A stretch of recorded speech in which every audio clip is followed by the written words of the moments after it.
Hello everyone, my name is Simrandeep Singh. I hope you all are doing well. तो इस video में हम school of open learning MBA program का जो हमारा सेमेस्टर 4 है, जो उसका कोर्स सब्जेक्ट है लीगल एनवायरनमेंट ऑफ बिजनेस, उसका lesson number 7 consumer protection act हम इसमें डिस्कस करेंगे। ठीक है, जो ये एक्ट है ना, ये एक्ट थोड़ा बड़ा है और बुक में काफी ज्यादा मतलब रिपीटिशन थी या फिर जो उसकी लैंग्वेज थी वो काफी ज्यादा डिफिकल्ट थी। तो मैंने क्या किया, मैंने अपने नोट्स बनाए हैं। ठीक है, और ये जो नोट्स हैं ये बिल्कुल हमारी जो स्कूल ऑफ ओपन लर्निंग की बुक है उसके साथ बिल्कुल इनलाइन करते हैं। अगर आपको मेरे ऊपर ट्रस्ट हो तो आप क्या कर सकते हो, अपनी साथ साथ बुक ओपन करो और साथ साथ देखो कि हमने each and every topic cover किया है। मैंने ट्राई तो किए कि अपने नोट्स में 80 से 90% से ज्यादा जो कंटेंट है वो कवर किए, बट उसको सिंपलर कर दिए और जहां थोड़ा कंसाइज कर दिए। तो अगर आपको ये मेरे नोट्स पसंद आए तो आप मुझे व्हाट्सएप पे डीएम कर देना, मैं आपके साथ ये नोट्स शेयर कर दूंगा और ये नोट्स बिल्कुल फ्री ऑफ कॉस्ट है। ठीक है, तो आपको इसके लिए कोई भी चार्जेस पे करने की जरूरत नहीं है। आप मुझे जैसे ही डीएम करोगे या फिर आपको ग्रुप्स में अपने आप सर्कुलेट हो जाएंगे। ठीक है, और अगर आपको मेरा चैनल पसंद आता है तो आप प्लीज मेरे चैनल को सब्सक्राइब भी करो, वीडियो को लाइक भी करना। ठीक है जी। अच्छा, और ये जो दोनों सिंबल्स है ना, ये सिंबल्स के, अगर आप सिंबल के ऊपर जैसे क्लिक करोगे ना तो सीधा आप जो हमारी लीगल एनवायरनमेंट ऑफ बिजनेस की प्लेलिस्ट पे आप क्लिक करोगे तो आपको सीधा यूट्यूब पे क्लिक हो जाएगा। और अगर आप इंस्टाग्राम वाले आइकन पे क्लिक करोगे तो उससे आप सीधा मेरी जो इंस्टाग्राम की मेरी आईडी है आप उस पे जाओगे और आप प्लीज मुझे वहां पर फॉलो करना। ठीक है, मैं भी आपको फॉलो बैक करूंगा। ठीक है जी, चलो स्टार्ट करते हैं अपना चैप्टर का। हमारा नाम क्या है या एक्ट का नाम क्या है? Consumer protection act.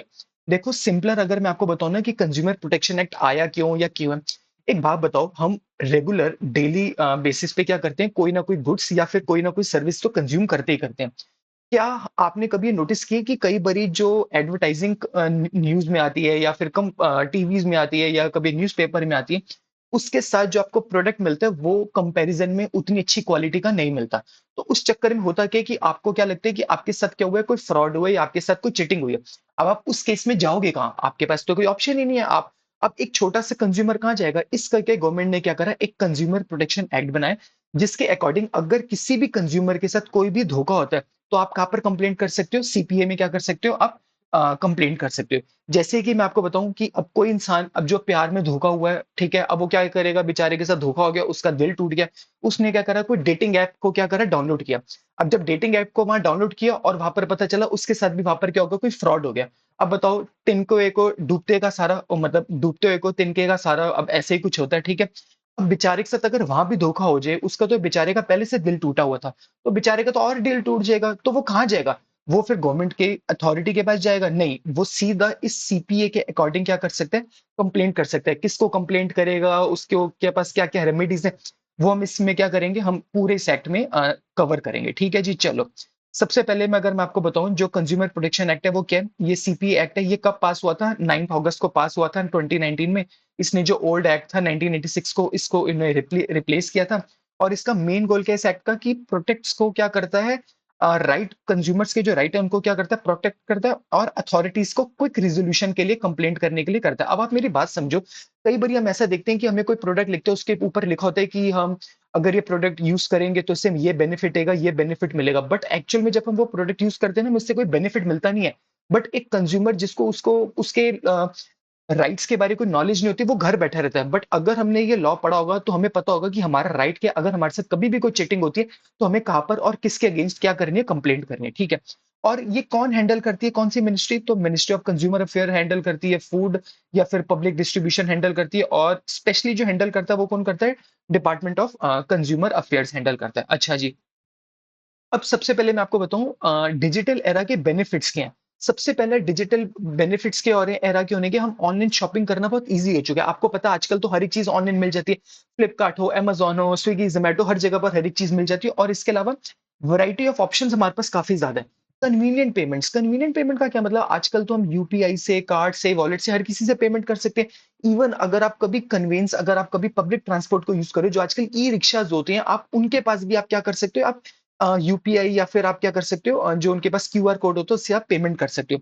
और कंज्यूमर फ्रेंडली सर्विस बन चुकी है। एग्जांपल जैसे फ्लिपकार्ट पे आपको बहुत ज्यादा वैरायटीज मिल जाती है, इजी रिटर्न मिल जाते हैं, कैशलेस आपको क्या मिल जाती है, पेमेंट्स मिल जाती है। ठीक है, पर उसके साथ साथ कुछ चैलेंजेस भी हैं। आपको फेक प्रोडक्ट्स भी मिल सकते हैं, पुअर सर्विसेज भी मिल सकती हैं, और फ्रॉड सेलर भी हो सकते हैं, और अनफेयर टर्म्स एंड कंडीशंस भी हो सकते हैं। अब एक बात बताओ, क्या आपने कभी नोटिस किया कि कभी आपने कोई ऑनलाइन कोई भी ब्रांडेड आपने जो प्रोडक्ट है वो आप ऑफलाइन मार्केट से ना लेके आपने कभी किसी कमर्शियल वेबसाइट से मंगवाया और आपको ऐसा फील हुआ कि यार ये प्रोडक्ट तो ओरिजिनल नहीं है। जब मैंने ऑफलाइन स्टोर से लिया था तो उसकी क्वालिटी कुछ और थी, और जब मैंने सेम वही प्रोडक्ट किसी ऑनलाइन मतलब मैंने वेबसाइट से मंगवाया तो उसकी जो मतलब क्वालिटी है वो खराब हो गई है। तो शायद वो क्या हो सकता है, फेक प्रोडक्ट हो सकता है, या फिर जो सेलर है उसने आपके साथ क्या कर दिया, फ्रॉड कर दिया। तो ये कुछ चैलेंजेस भी हमारे डिजिटल एरा के, ठीक है। जैसे अब उसने बताया कि आपने कोई ब्लूटूथ स्पीकर मंगवाया तो वो डिफेक्टिव निकला, और अब आपको जो रिटर्न है वो आपको रिटर्न नहीं कर रहा। अच्छा जी, चलो ठीक है। अब ऑब्जेक्टिव क्या है इस एक्ट के? देखो, सबसे पहला ऑब्जेक्टिव तो है कि जो भी कंज्यूमर है ना उसको प्रोटेक्शन मिलनी चाहिए। किस चीज से? डिफेक्टिव प्रोडक्ट से, पुअर सर्विसेज से, या फिर unfair trade practices. Unfair trade practices का क्या मतलब है कि ऐसी कोई रूल्स या ऐसे कोई रेगुलेशंस किसी कंपनी ने बना रखे हैं जो कंज्यूमर के अगेंस्ट काम करते हैं, ठीक है।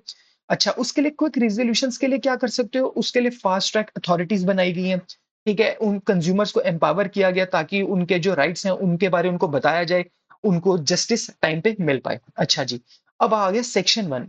मैं सेक्शन वन, अच्छा मैं आपको एक बात बता दूं, अगर आपने प्रीवियस वीडियोस नहीं देखी तो आप प्रीवियस वीडियोस देख लेना। मैंने लीगल इन्वायरमेंट के ऊपर ऑलरेडी दो वीडियोस ऑलरेडी अपलोड कर रखी हैं। सबसे पहली करके sales of good good act की, और दूसरी करे थे कंपटीशन एक्ट की। तो ये मेरी थर्ड वीडियो है। तो अगर आपने पहली दो वीडियोस नहीं देखी तो सबसे पहले जाओ और उनको देख कर आओ, ठीक है। अब सेक्शन वन, सबसे पहले तो सेक्शन का क्या मतलब होता है? जैसे किसी भी बुक में बहुत सारे चैप्टर्स होते हैं, वैसे ही हर एक एक्ट को डिवाइड करने के लिए हम सेक्शंस का यूज करते हैं। तो सेक्शन वन एक पार्ट है, सेक्शन टू एक पार्ट है, तो इस करके हम उनको क्या कर देते हैं, डिवाइड कर देते हैं। अच्छा, जो सेक्शन वन होता है ना, जनरली हर एक लॉ में ना वो बताता है कि उसका क्या नाम है, वो कहाँ कहाँ पर एप्लीकेशन होगी उसकी, और कहाँ कहाँ पर वो कमेंस कब कब हुआ था। तो सबसे पहले कंज्यूमर प्रोटेक्शन एक्ट 19 उसका नाम है, ठीक है।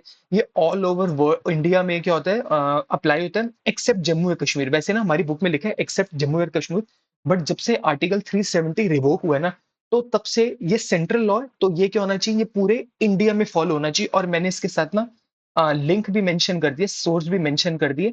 अब पता नहीं हमारी बुक में ऐसा क्यों मेंशन है कि उन्होंने एक्सेप्ट वर्ड यूज कर रखा है, और साथ में ये भी लिख दिया but may apply there now due to status change. अब मुझे समझ नहीं आ रही भाई, जब टीचर को दिख रहा है कि 370 रिवोक हो चुका है और ये जो एक्ट है वो पूरे इंडिया में फॉलो होता है और जम्मू कश्मीर में भी अप्लाई है, तो उन्होंने ये लाइन लिखी ही क्यों है? अब शायद वो थोड़ा कॉपी पेस्ट करने में थोड़ी गलती हो रखी है उनसे, तो उन्होंने कर दिया। पर चलो जो भी, अब हम क्या ही कर सकते हैं, ठीक है। कमेंसमेंट है कि ये सेंट्रल गवर्नमेंट ने नोटिफाई किया था, डिफरेंट डेट्स से हो सकता है, डिफरेंट सेक्शंस डिफरेंट डेट्स पे अप्लाई हो सकते हैं, ठीक है। अब जो इसकी एप्लीकेशन होती है वो ऑल गुड्स एंड सर्विसेज के ऊपर अप्लाई होती है, ठीक है। अच्छा, अब सेक्शन टू के डेफिनेशंस बता रहे हैं, जो भी हम पूरे एक्ट में कुछ टर्म्स का यूज करेंगे ना, इन्होंने क्या कर रखा है, इसको कुछ हर एक टर्म को क्या रखा है, ऑलरेडी डिफाइन कर रखा हुआ है। जनरली ना, जैसे सेक्शन वन में बताया जाता है ना कि उसका एक्ट का नाम क्या है, वो कब से कमेंस होगा, वो कहाँ कहाँ पर उसकी एप्लीकेशन होगी, वैसे ही सेक्शन टू में ना हमेशा डेफिनेशंस के बारे जनरली बताया जाता है। मैं आपको ना हर एक डेफिनेशन तो नहीं बताऊंगा, क्योंकि जब आपके पास ये नोट्स आ जाएंगे ना तो आप उसको इजीली रीड कर लेना और आपको इजीली समझ में आ जाएगा। और जो कुछ की वर्ड्स है ना, मैंने उसको क्या कर रखा है, उसको ऑलरेडी बोल्ड कर रखा है, हाईलाइट कर रखा हुआ है, जिससे आपको लर्न करने में या समझने में बहुत ज्यादा ईजी हो जाएगा। ये नोट्स बनाने में ना बहुत एफर्ट्स लगते हैं।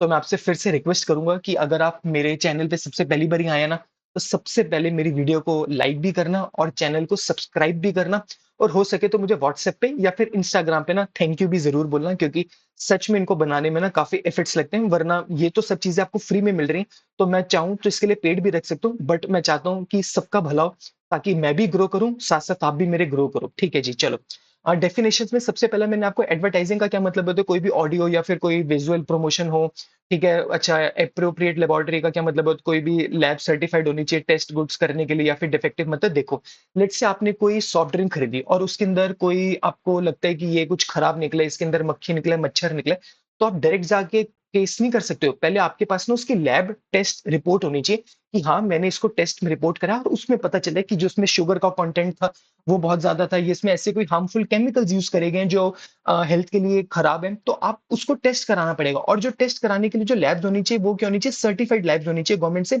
और आप उन्हीं में क्या कर सकते हो, उसको कर सकते हो, ठीक है। सेंट्रल अथॉरिटी का क्या मतलब होता है, CCPA, central consumer protection authority, इसके ऊपर पूरा काफी सारा टॉपिक भी है और लिखा हुआ है, सेक्शन 10 से आपको मिल जाएगा। अच्छा, कंप्लेंट्स का क्या मतलब होता है, कौन-कौन कंप्लेंट कर सकता है, कोई कंज्यूमर कर सकता है, कोई वॉलंटरी कंज्यूमर एसोसिएशन कर सकती है, सेंट्रल गवर्नमेंट, स्टेट गवर्नमेंट, ये सब कुछ इसमें क्या है मेंशन हो रखा है, ठीक है? अच्छा, इसके बाद अगर हम देखें और कंप्लेंट का क्या मतलब होता है, कंज्यूमर का क्या मतलब होता है, कंज्यूमर डिस्प्यूट का क्या मतलब होता है, आप एक बारी बहुत रीड कर लेना, इसमें बहुत ज़्यादा ना एक्सप्लेन करने लायक है नहीं कुछ, ठीक है?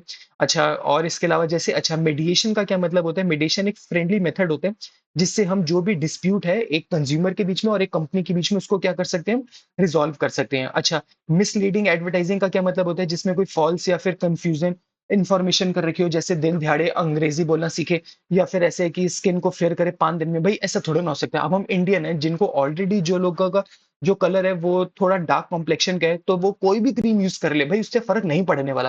तो ये मिसलीडिंग क्या करके एडवर्टाइजिंग कर रखी है, ठीक है? अच्छा, इसके अलावा रिस्ट्रिक्टिव ट्रेड प्रैक्टिसेज़ का क्या मतलब होता है, कोई भी अगर आप प्राइसेज़ को या फिर कोई सप्लाई को क्या कर लो, कंट्रोल कर लो। ऐसे करके बहुत सारी डेफिनिशंस गिवन है, आप एक बारी रीड कर लेना, कुछ खास इसमें बताने लायक नहीं है।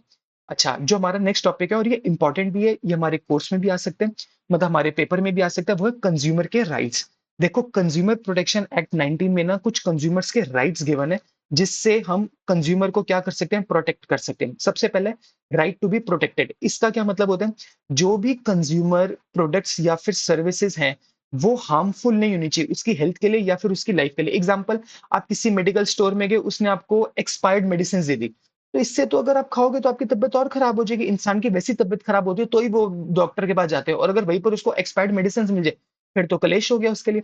तो क्या हो गया, राइट टू बी प्रोटेक्टेड हो गया। अच्छा, सेकंड का क्या नाम हो गया, right to be inform. Right to be inform का सिंपल मतलब क्या है, राइट टू बी इन्फॉर्म का मतलब है कि आपको कंप्लीट और करेक्ट इन्फॉर्मेशन आपको मिलनी चाहिए प्रोडक्ट या सर्विस से रिलेटेड, कि उसका प्राइस क्या है, उसकी क्वांटिटी क्या है, उसके इंग्रेडिएंट्स की क्या है।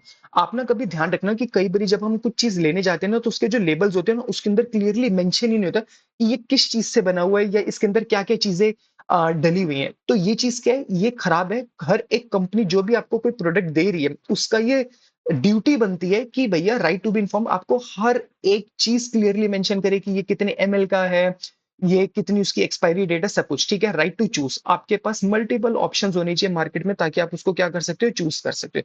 अच्छा जी, इसके अलावा मैं आपको क्या बताऊंगा, जो हमारा नेक्स्ट राइट है, वो हमारा नेक्स्ट राइट क्या, right to be heard. Right to be heard का क्या मतलब है, अगर आपके साथ कोई चीटिंग हो चुकी है तो आप कंप्लेंट फाइल भी करो, आपको सुना भी जाए और उसको सॉल्व भी किया जाए, ठीक है। लेट्स से आपने कोई फ्रिज खरीदा, वो डिफेक्टिव निकला, तो आप कंज्यूमर फोरम में गए, आपको वो सुने और आप जिस कंपनी के साथ उसके अगेंस्ट कोई एक्शन भी लिया जाए। Right to redressal. Right to redressal का क्या मतलब है, अगर आपको कोई प्रोडक्ट या सर्विस डिफेक्टिव है, या आपको लगता है कि आपके साथ कोई अनफेयर चीज हो रखी है, तो आपको कॉम्पनसेशन भी मिलनी चाहिए या फिर आपको कोई सोल्यूशन मिलना चाहिए। मतलब कभी आपने देखा कि आपने कभी कोई ऑनलाइन शॉपिंग करी, तो उसमें लिखा होता है कि अगर आप हमारे प्रोडक्ट से सेटिस्फाई नहीं है, तो आप विद इन 10 डेज या विद इन 30 डेज उसको रिटर्न कर सकते हैं, नो क्वेश्चन आस्क पॉलिसी। देखो जनरली ना जो यूएस यूके है ना, वहां पर तो कुछ चीजों पे 6 मंथ्स, कई कई बार तो एक एक साल तक नो क्वेश्चन आस्क पॉलिसी होता है। मतलब अगर आपको हमारा प्रोडक्ट एक साल के अंदर भी अच्छा नहीं लगता, तो आप वापस कर सकते हो। बट ये चीज ना इंडिया में फॉलो होती नहीं, क्यों? क्योंकि यहाँ के लोग ऐसे होते हैं, उसको यूज भी कर लेते हैं और उसको वापस भी कर लेते हैं। इस करके बहुत सारी ऐसी कंपनी है, जैसे let's say Apple. Apple US से कनाडा में बहुत ज्यादा उनका इजी रिटर्न है, आप 2 4 6 महीने आई थिंक उसमें भी आप अपना जो फोन है उसको रिटर्न कर सकते हो। बट इंडिया में ऐसा करता नहीं, क्योंकि उनको पता है इंडिया में ऐसा कर लिया ना, तो हमारा तो भट्टा बैठ जाएगा। लोग क्या करेंगे, यूज करेंगे, हर 2 2 3 3 महीने में रिटर्न कराना शुरू कर देंगे। तो जब भी किसी सर्विस का गलत यूज होना शुरू हो जाता है ना, तो वो फिर सर्विस क्या हो जाती है, खत्म। जो इंडिया में हमेशा हमारे साथ ऐसा होता है। चलो अब जो भी है क्या ही करें, ठीक है। अच्छा, राइट टू कंज्यूमर एजुकेशन। जो भी कंज्यूमर है उसको राइट है, उसके राइट्स एंड रिस्पॉन्सिबिलिटी पता होनी चाहिए। अगर किसी इंसान को ये नहीं पता उसके क्या क्या राइट्स हैं, उसकी क्या क्या रिस्पॉन्सिबिलिटीज हैं, तो इंसान वो करेगा ही क्या। चलो ठीक है जी। अच्छा, अब इंपॉर्टेंस क्या है कंज्यूमर राइट्स की, अगर किसी को ये पता हो कि उसके कंज्यूमर के राइट्स क्या हैं, तो क्या क्या इंपॉर्टेंस है। देखो सबसे पहले कि प्रोटेक्शन फ्रॉम एक्सप्लॉयटेशन। अगर किसी को पता होगा कि उसके क्या क्या राइट्स हैं, तो वो चीटिंग होने से बच जाएगा या फिर ओवर प्राइसिंग से क्या बच जाएगा। आप कभी ध्यान रखना, जब भी आप कभी घूमने जाओ ना हिल स्टेशन पे, वो हमेशा आपसे ना एमआरपी से ज्यादा चार्ज करते हैं। 20 रुपए की चीज 40 रुपए में चार्ज करते हैं। इवन आप कभी रेलवे से भी ट्रांसफर करो, मतलब ट्रेवल करो, आप वहां पर भी नोटिस करना कि आपको ना एमआरपी से ज्यादा सामान बेचते हैं। आप कभी उनको कहना, सर मुझे ना बिल दे दो इसके साथ, या तो वो आपसे सामान छीन के ले जाएंगे या फिर आपको गालियां गुलियां सुना देंगे। क्यों? क्योंकि उनको पता है कि अगर मैंने इसको प्रूफ दे दिया ज्यादा बिल का, तो मेरे साथ कलेश हो जाएगा। इस करके प्रोडक्ट की safety. Product should be standard and certified. Obviously जो भी प्रोडक्ट होना चाहिए वो स्टैंडर्ड क्वालिटी का होना चाहिए और सर्टिफाइड होना चाहिए। जैसे फैन होना चाहिए आईएसआई मार्क का। अच्छा जी, नहीं होगा तो आपको पता है क्या, जैसे वो होता है ना कि हम ट्रेन में ट्रेवल करते हैं, वहां से ना पावर बैंक लेके आए और घर आके फोन को चार्ज करना शुरू करा तो पता चला फोन से पावर बैंक चार्ज होना शुरू हो गया। फोन चार्ज ही नहीं हो रहा, उल्टा पावर बैंक चार्ज होना शुरू हो गया। तो जो प्रोडक्ट की सेफ्टी है वो बड़ी बेकार है। अच्छा जी, ग्रेवियांस रिड्रेसल, इसका क्या मतलब है? जो आपके पास सोल्यूशंस है, जो solution must be given for the complaints. अगर जो भी आपने कंप्लेंट्स करी उसके सोल्यूशन आपको गिवन होने चाहिए। अच्छा, जैसे कि आपको फॉल्टी लैपटॉप था तो आपको रिप्लेस करें। ट्रांसपेरेंसी, ट्रांसपेरेंसी का क्या मतलब है? जो एमआरपी है या फिर जो भी उसके अंदर इंग्रेडिएंट्स होते हैं किसी भी प्रोडक्ट्स के ऊपर, वो क्लियरली क्या होनी चाहिए? मेंशन होनी चाहिए। अकाउंटेबिलिटी, अकाउंटेबिलिटी का सिंपल मतलब क्या है? अगर आपके डिफेक्टिव एसी आता है तो कंपनी उसके लिए लायबल होनी चाहिए। ऐसे नहीं कह सकता नहीं वो तो उससे हो गया, वो तो उससे हो गया, ऐसा नहीं होना चाहिए। अच्छा जी, कंज्यूमर रिस्पॉन्सिबिलिटीज, देखो अगर किसी कंज्यूमर के राइट्स मेंशन है ना, तो इस एक्ट में कंज्यूमर की रिस्पॉन्सिबिलिटीज भी क्या मेंशन है। सबसे पहला उसकी रिस्पॉन्सिबिलिटीज क्या है? Being informed. इसका क्या मतलब है? जब भी कोई भी आप प्रोडक्ट या फिर कोई भी सर्विस आप लेने जाओ तो आप अच्छे से पहले रिसर्च करो उसकी क्वालिटी और इसको सेफ्टी को लेके। लेट से आपने कोई रिव्यूज चेक नहीं करे और आपने ऑनलाइन उसकी शॉपिंग कर ली और अब आपको पता चल रहा है नहीं मेरे साथ तो धोखा हो गया है, तो सिर्फ ऐसा नहीं है, ये आपकी रिस्पॉन्सिबिलिटी भी है कि अगर आप कोई सामान खरीद रहे हो तो देख तो लो कि इसकी क्वालिटी कैसी है, वरना अगर क्वालिटी अच्छी नहीं होगी तो कल खराब हो जाएगा मामला। अच्छा, इंडिपेंडेंट डिसीजन मेकिंग, इसका क्या मतलब है? आप जब भी कोई भी डिसीजन लो वो आपका अपना अपने खुद को होना चाहिए। मतलब कभी भी आप अपने बाबू या अपने शोना की बातों में आके कोई भी सामान नहीं खरीदना चाहिए, क्योंकि बाबू या शोना क्या करते हैं, जल्दी जल्दी में गलत डिसीजन दिलवा देते हैं और जिसकी वजह से आप प्रोडक्ट खराब ले आते हो। तो ऐसा नहीं होना चाहिए। स्पीकिंग अप, जो आपकी रेजिंग वॉइस, आपकी रिस्पॉन्सिबिलिटी है। अगर आपके साथ कोई चीटिंग हुई है तो आप ना कंप्लेंट भी फाइल करो, जिससे बाकी लोग बच सके। अब होता क्या, अगर आपके साथ कभी किसी के इंसान के साथ चीटिंग होती है ना, तो वो चुप कर या फिर वो बैठ जाते हैं। जैसे आपको याद है हमने वो देखा था तारक मेहता, जिसमें वो जो भिड़े जी थे उन्होंने उनके साथ वो हुआ नहीं था, जो वो उनको लॉटरी लगी थी, तो उसने वहां पर समझदारी क्या दिखाई कि उसने ना पुलिस के साथ कंप्लेंट फाइल करी। अगर वो कंप्लेंट फाइल ना करता, वो जो उसकी लॉटरी लगी थी जैकपॉट लगाता, तो ऐसी चीटिंग तो कहीं और के साथ हो जाएगी। तो अगर आपके साथ हुई है तो आपको कंप्लेंट करनी चाहिए, ठीक है? जैसे आपको एक्सपायर्ड चिप्स के पैकेट मिल गए ऐसा तैसे करके। अच्छा, फाइलिंग कंप्लेंट्स, फाइलिंग कंप्लेंट्स का क्या मतलब होता है? अगर आपको प्रॉपरली फाइल करनी चाहिए कंप्लेंट, ठीक है? और या फिर जैसे अब आपने रिटर्न रिक्वेस्ट करी और आपने क्या करा, ग्रेवियांस फॉर्म ऑनलाइन फॉर्म करा, मतलब अगर आपके साथ कोई धोखा हो रहा है तो आप रिटर्न रिक्वेस्ट करो, बोलो उनको भाई कि मुझे सामान चेंज करके दे। एथिकल बिहेवियर, एथिकल बिहेवियर का क्या मतलब है? आप कभी भी ना फ्रॉड या फिर इलीगल ट्रेड में प्रैक्टिस पार्टिसिपेट ना करो। लेट्स से आपने क्या करा, आपने ना फेक प्रोडक्ट्स को खरीदा या फिर बेचा। अब इसका क्या मतलब है? सिंपली देखो, अगर आप मार्केट में जाओगे ना तो आपको जो स्नीकर्स होते हैं, शूज होते हैं, जो बहुत बड़ी बड़ी कंपनीज हैं जैसे नाइकी है, आडिडास है, इनके ना स्नीकर्स काफी कॉस्टली होते हैं। और अब आपने क्या करा, आपने उनकी फेक प्रोडक्ट्स को खरीदना शुरू करा। आप इसको इससे क्या कर रहे हो, आप मोटिवेट कर रहे हो उन डुप्लीकेट मैन्युफैक्चरर्स को जिससे वो प्रोडक्ट्स को बनाए। तो आपकी ये रिस्पॉन्सिबिलिटी बनती है कि आप उनको डीमोटिवेट करो, मतलब आप वो फेक प्रोडक्ट्स को ना खरीदो। अच्छा, 6 पॉइंट क्या है, वो ना गलती से एरर हो चुका है, तो यहाँ मैं आपको बता दूं क्वालिटी कॉन्शियस। अब क्वालिटी कॉन्शियस का क्या मतलब होता है कि don't compromise on quality just for cheap prices या फिर अफोर्डेबल प्राइसेस। इसका सिंपल मतलब क्या है? देखो, आप ना कभी भी जब सामान खरीदने जाओ तो आपको पता होना चाहिए कि जो स्टैंडर्ड मार्क्स ना सेट होने चाहिए, कि आईएसआई या फिर एग मार्क उसमें मेंशन होने चाहिए। अगर उसमें वो स्टैंडर्डाइज वहां पर सामान नहीं खरीदोगे, कुछ प्रॉब्लम हो जाएगी, तो फिर आपके साथ प्रॉब्लम हो जाएगी। तो हमेशा क्या कहते हैं कि आप ना चाहे एक चीज खरीदो बट उसकी अच्छी क्वालिटी होनी चाहिए। वो होता है ना कि वरना वो चीज आप खरीदोगे वो 2-4 दिन में खराब हो जाएगी, इस करके आपको ऐसा करना चाहिए, ठीक है जी। कंज्यूमर प्रोटेक्शन काउंसिल्स, इसका क्या मतलब है? जो कंज्यूमर को प्रोटेक्ट करने के लिए कुछ काउंसिल्स बनी हुई है, ठीक है? अच्छा, इसका क्या मतलब है कि ताकि वो प्रमोट कर सके या फिर कंज्यूमर को राइट्स को क्या कर सके, उनको ठीक कर सके, ठीक है? सबसे पहले हम किसकी बात करेंगे? सेंट्रल कंज्यूमर प्रोटेक्शन काउंसिल, मतलब सेंट्रल। सेंट्रल का क्या मतलब है? जो सेंट्रल गवर्नमेंट बनाती है, यहाँ पर मेंशन नहीं है। सेक्शन 3 में क्या बताते हैं कि सेंट्रल गवर्नमेंट सेटअप करती है सेंट्रल काउंसिल, ठीक है? और एक ये एडवाइजरी बॉडी होती है, उसमें कौन कौन से मेंबर होते हैं? एक चेयरपर्सन होता है, एक अदर मेंबर्स होते हैं, ठीक है? अच्छा, इनकी मीटिंग्स भी होती है, एटलीस्ट एक मीटिंग होनी चाहिए हर साल में, मैंडेटरी है। जो चेयरपर्सन है वो डिसाइड करेगा कि किस दिन मीटिंग होगी, उसकी प्लेस क्या होगी। अच्छा, सेक्शन 5 आपको क्या बताते हैं कि उसका पर्पस क्या होगा? प्रमोट करना, प्रोटेक्ट करना कंज्यूमर को, राइट्स को एडवाइस करना, सजेशन देना गवर्नमेंट को, ताकि वो राइट्स को क्या कर सके, इंटरेस्ट को प्रोटेक्ट कर सके। जैसे उन्होंने बताया कि नेशनल वाइड फ्रॉड अगर हो रहा है किसी प्रोडक्ट के साथ, तो ये चीज कहां पर आएगी? सेंट्रल काउंसिल के पास आएगी। इसका क्या मतलब है? जैसे वो मूवी देखी थी ना 21 दिन में पैसा डबल, तो देखो जो 21 दिन में पैसा डबल हो रहा है ना, ये जो प्रॉब्लम है ये पूरे इंडिया के लिए प्रॉब्लम है। तो इस प्रॉब्लम को कौन उठाएगा? इस प्रॉब्लम को डील करेगा सेंट्रल कंज्यूमर। जो अगला टॉपिक है ना, उसका नाम है स्टेट कंज्यूमर। स्टेट कंज्यूमर तो वो कर सकते हो जो विद इन स्टेट, जैसे हम दिल्ली में रहते हैं, तो दिल्ली में अगर कोई प्रॉब्लम हो रही है तो वो दिल्ली कंज्यूमर प्रोटेक्शन देखेगी। बट अगर कोई नेशनल वाइड कोई फ्रॉड हो रहा है तो वो कौन देखेगा? वो फिर देखेगा आपका नेशनल वाली देखेगी, ठीक है। अच्छा, स्टेट कंज्यूमर प्रोटेक्शन में क्या है? सेक्शन 6 मेंशन है। स्टेट गवर्नमेंट बनाती है और स्टेट काउंसिल बनाती है, ठीक है। एडवाइजरी बॉडी इसको कहते हैं। चेयरपर्सन होगा, ठीक है। अदर मेंबर्स होंगे। जो सेंट्रल गवर्नमेंट है वो नॉमिनेट कर सकती है up to 10 members in the meeting. इसका क्या मतलब है? चाहे स्टेट की भी काउंसिल है ना, स्टेट की काउंसिल में भी ना सेंट्रल गवर्नमेंट अपने जो मेंबर्स हैं उनको नॉमिनेट कर सकती है, क्योंकि ऑब्वियसली देखो, कोई अगर फ्रॉड स्टेट में हो रहा है ना, तो इसका ये मतलब नहीं है कि वो स्टेट तक रहेगा, कल वो किसी और स्टेट तक भी पहुंच सकता है, वो नेशनल वाइड पे भी हो सकता है। इस करके आपस में इंटीग्रेट करने के लिए वो ऐसा करते हैं। जो 2 मीटिंग्स होती हैं कम से कम होनी चाहिए। जो हमने अभी देखा था वो क्या देखा था, नेशनल की कम से कम 1 मीटिंग होनी चाहिए और स्टेट की कितनी होनी चाहिए? 2 होनी चाहिए। चेयरमैन ही डिसाइड करेगा कब और कहां पर मीटिंग होगी, ठीक है। इसका भी ऑब्जेक्टिव क्या है? वही सेम है भैया, प्रोटेक्ट करना है कंज्यूमर राइट्स को और उनको प्रमोट करना, ठीक है। अच्छा चलो, जैसे बताइए कि मिल्क एडिल्ट्रेशन इशू है। अगर किसी ऐसा लगता है कि किसी स्टेट में जो एक मिल्क मैन्युफैक्चरर है वो एडल्ट्रेटिव इश्यूज कर रहा है, उसके मिल्क में कुछ प्रॉब्लम आ रही है, तो वो जो कंप्लेंट होगी वो सेंट्रल में ना जाके किसके पास जाएगी? स्टेट काउंसिल के पास जाएगी।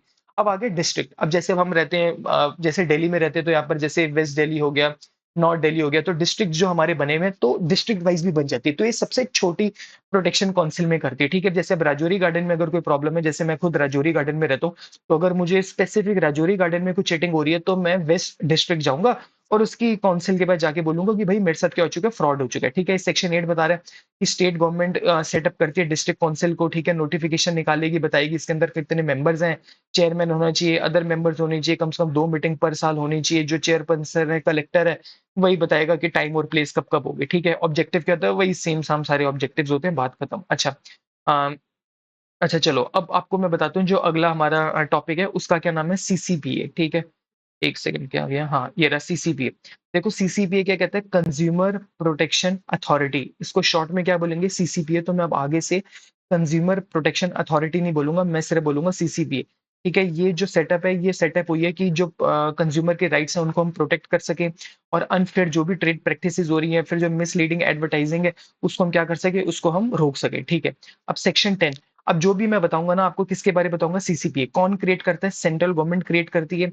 और वो क्या करती है? प्रोटेक्ट करती है, प्रमोट करती है, या फिर एनफोर्स करती है कंज्यूमर राइट्स को, ठीक है। कि कोई कंज्यूमर राइट्स के साथ वायलेशन तो नहीं हो रहा, अनफेयर ट्रेड प्रैक्टिस तो नहीं हो रही। और जो सीसीपी है उसका कॉम्पोजिशन कैसे होगा? इसमें एक चीफ कमिश्नर होगा और अदर कमिश्नर्स भी होंगे। जो अपॉइंट करेगा कौन करेगा? सेंट्रल गवर्नमेंट अपॉइंट करेगी। लोकेटेड इन एनसीआर दिल्ली है, ठीक है। अदर जो ऑफिसर्स हैं वो बताएंगे। अच्छा ठीक है, ये सेक्शन 11। सॉरी, मुझे लग रहा है ना कोई टाइपो हो गया एरर, मतलब चलो ठीक है जो भी है।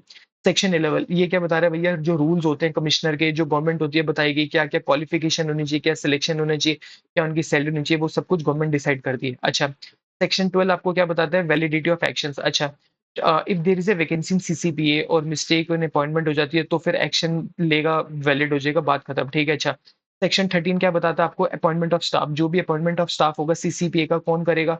Appointment of officer staff CCPA के अंदर, उनकी सैलरी क्या होगी, ये होगा। और वो कुछ एक्सपर्ट्स को भी हायर कर सकते हैं, लॉ, मेडिसिन, फूड से। ऐसा क्यों? देखो, अगर किसी के साथ धोखा होता है, लेट से वो किसी केमिस्ट के पास गया, उसको एक्सपायर्ड मेडिसिन दे देती है, तो वहां पर मेडिसिन का एक्सपर्ट तो होना चाहिए देखने के लिए कि उसके साथ चीटिंग हुई है नहीं हुई। तो लॉ का भी एक एक्सपर्ट होना चाहिए, बताएगा कि कानून में उसके लिए क्या प्रोविजंस है नहीं है, ठीक है। अच्छा, सेक्शन 15 क्या बताते हैं? Investigation wing. अब इन्वेस्टिगेशन विंग के बारे क्या है? कि ये डायरेक्टर जनरल बनाता है, ठीक है। इन्वेस्टिगेशन विंग्स क्या बताती है? कि ये देखती है कि अगर कोई भी कंज्यूमर राइट्स के साथ, जो हमने ऊपर पढ़े हैं, अगर कोई भी क्या होता है, वायलेशन होता है, तो वो क्या करेगी? डायरेक्टर जनरल को अपॉइंट करेगी, एडिशनल डायरेक्टर जनरल को अपॉइंट करेगी, डायरेक्टर्स को या फिर जॉइंट डायरेक्टर्स को अपॉइंट करेगी। फिर वो सारे मिलके क्या करेंगे? इन्वेस्टिगेशन करेंगे, जो सीबीआई जैसे वो क्राइम पेट्रोल या फिर जो आते हैं ना हमारे, वो वैसे करके जो करते हैं, ठीक है, बात खत्म। चलो, सेक्शन 16 क्या कहता है? Power of district collector. जो एक डिस्ट्रिक्ट कलेक्टर होता है उसके पास क्या क्या पावर्स होती हैं, ठीक है।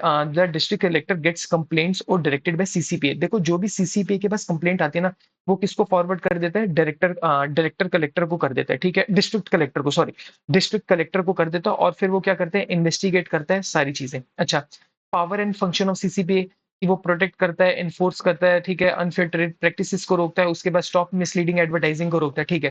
CCB can take the following actions, क्या क्या एक्शंस लिख सकती है, या तो वो इंक्वायरी को स्टार्ट करा सकती है, या फिर वो कंप्लेंट फाइल कर सकती है डिस्ट्रिक्ट, स्टेट या फिर नेशनल कमीशन के अंदर। जस्ट अभी हम पढ़ने वाले हैं, ठीक है। अच्छा, वो इंटरवन कर सकती है कि कोई भी प्रोसीडिंग्स को अपने सजेशंस दे सकती हैं, अवेयरनेस इंक्रीज करने के लिए कोई प्रोग्राम कंडक्ट कर सकती हैं, एनजीओस के साथ कोलैब कर सकती है, ठीक है। और सेफ्टी अलर्ट्स इश्यूज कर सकती है, या फिर कोई एडवाइस दे सकती है गवर्नमेंट को, या फिर गाइडलाइंस इशू कर सकती है, ठीक है। सेक्शन 21 क्या कह रहे हैं, सब कुछ सीसीपीए के में ही है। Power of regarding misleading advertising. अब आपने सिंपल, आप एक बात समझो कि ये जो मिसलीडिंग एडवर्टाइजिंग होती है, इसका मतलब क्या होता है। जैसे मैंने आपको पहले भी बताया कि अगर आप टीवी में कभी देखोगे ना, तो वहां पर ना बहुत अजीब सी एड्स आई होती हैं कि आप ये वाली क्रीम यूज करो, आपने इससे गोरे हो जाओगे, आप ये वाला प्रोडक्ट यूज करो, इससे आप पतले हो जाओगे, इससे आप मोटे हो जाओगे, इसकी आपकी हाइट लंबी हो जाएगी। ये चीजें ना बहुत फॉल्स इंफॉर्मेशन दी होती है, ठीक है। तो अगर आपको ऐसा लगता है ना कभी कि ये एड्स ऐसी हैं जो ये मिसलीडिंग है, तो आप सब क्या कर सकते हो, सेक्शन 21 के अकॉर्डिंग आप सीसीपी के पास विद प्रूफ आप उनको क्या कर सकते हो, कंप्लेंट कर सकते हो। तो जब उनके पास कंप्लेंट आएगी तो क्या करेगी वो, कंपनी को कह सकती है कि आप ऐड को स्टॉप कर दो, या फिर उस ऐड को क्या करो, मॉडिफाई करो। उनके ऊपर पेनल्टीज लगा सकती है, ठीक है, जहां पर मेंशन है। अच्छा, बैन कर सकती है एंडोर्सर को, ठीक है।